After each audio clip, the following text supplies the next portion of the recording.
Ahora, en The Essence of Money, yo digo que las 6 cosas de las que he hablado salieron mal en el pasado reciente. Los bancos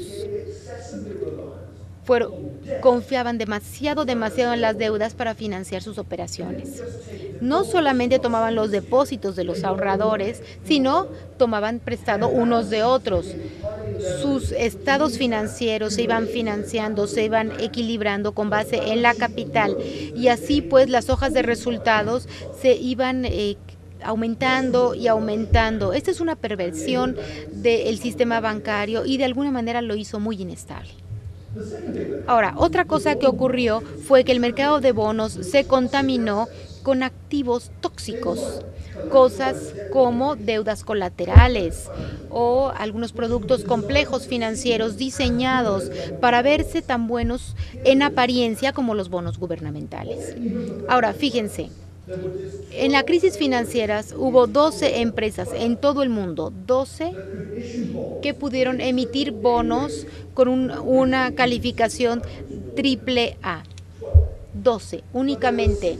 Sin embargo, hubo 64,000 de productos estructurados como obligaciones de deuda colateral con una calificación también AAA.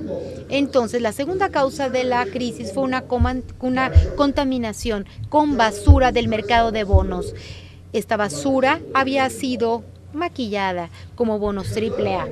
La tercera cosa que salió mal fue que el Banco Central, el sistema de la Reserva Federal, mantuvo las tasas de interés muy bajas por mucho tiempo, entre 2001 y 2004, y lo hizo porque tenían un deseo malentendido de impulsar a la bolsa. Ahora, yo creo que esto fue el error político que dio lugar a la crisis.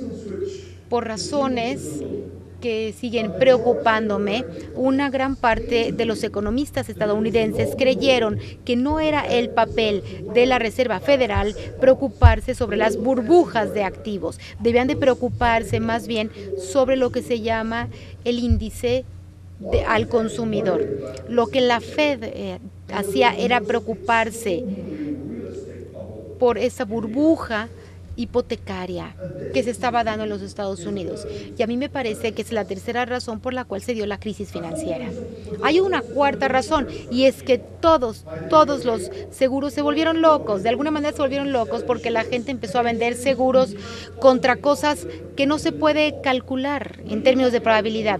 Podemos calcular la probabilidad de que ustedes tengan un accidente automovilístico, eso se puede hacer, pero de hecho no podemos dar probabilidad, y no lo podíamos en el 2007, de decir la posibilidad de que algunos bancos de inversión tuvieran problemas, y la gente vendió seguros exactamente contra ese tipo de eventualidades y le llamaron un seguro llamado CBS.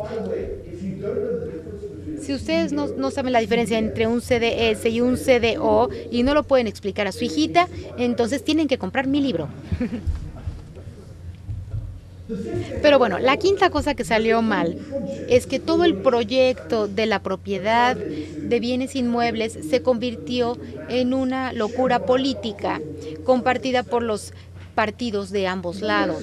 No tiene mucha lógica para todo el mundo tener una casa. Mucha gente tiene un ingreso muy irregular y no debe tomar una hipoteca, debe rentar, y rentar es una buena opción si ustedes están en una profesión relativamente insegura. Sin embargo, se nos olvidó esta lógica y prestamos dinero a gente que claramente no podía asumir esta responsabilidad, y estas fueron las hipotecas que fueron la crisis. El corazón de la crisis. Finalmente, tomamos estos problemas y los alimentamos a través del sistema financiero.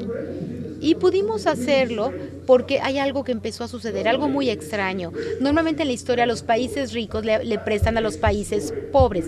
Esta ha sido la historia y ustedes la conocen. Los Estados Unidos le han prestado dinero a México y luego se lo llevan, y hay crisis y todo esto.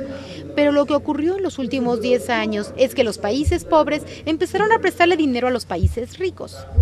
Y el país pobre era China y el país rico fue los Estados Unidos.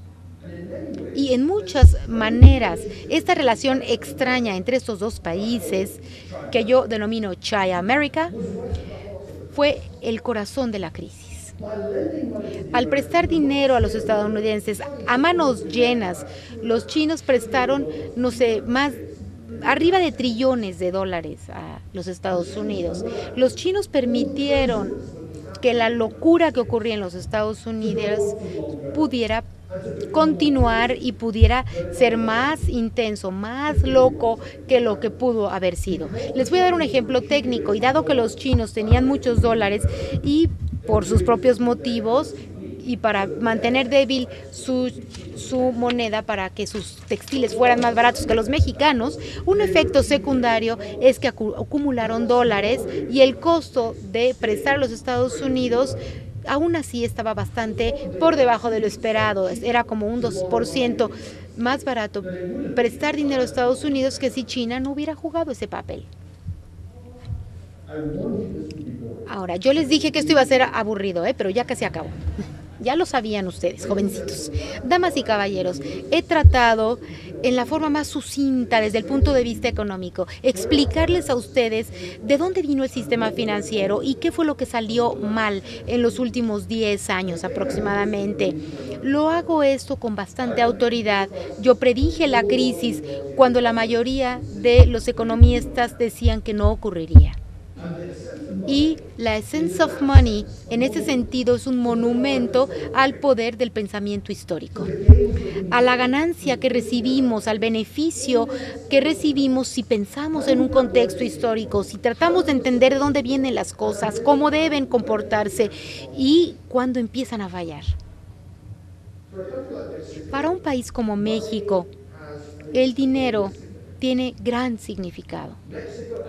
México, después de todo, fue una colonia española porque los conquistadores sabían que había aquí metales preciosos en abundancia y las minas de plata mexicanas y de Perú tuvieron la culpa de algunas de las máximas inflaciones. La extracción de los metales preciosos remonta a los inicios de la historia mexicana en tiempos modernos. Y así, hasta los tiempos modernos, las crisis financieras han ido moldeando la forma en que se ha desarrollado este país. La crisis de los 80, de los 90 y las actuales tendrán un efecto muy importante y van a ir conformando la forma en que este país se desarrolla, no solamente desde el punto de vista económico, sino político. La diferencia importante, y esto es lo último que voy a decir, jovencito, la cuestión entre la literatura y la historia, entre lo que Amos hace y lo que yo hago, es que cuando él escribe una novela no sabe cómo va a terminar. Cuando yo escribo la historia, especialmente cuando es la historia del pasado reciente, no sabemos cómo va a acabar. La novela, perdón, sí, yo no sé. Yo no sé si la crisis europea va a empeorar, no sé si habrá caídas masivas bancarias en Europa, no sé si los Estados Unidos va a entrar en recesión, no sé si China va a tener serios problemas, pero sí sé que todo esto es importante y sé, damas y caballeros, que sin la perspectiva histórica no tendríamos la menor idea de lo que nos va a ocurrir. Muchísimas gracias.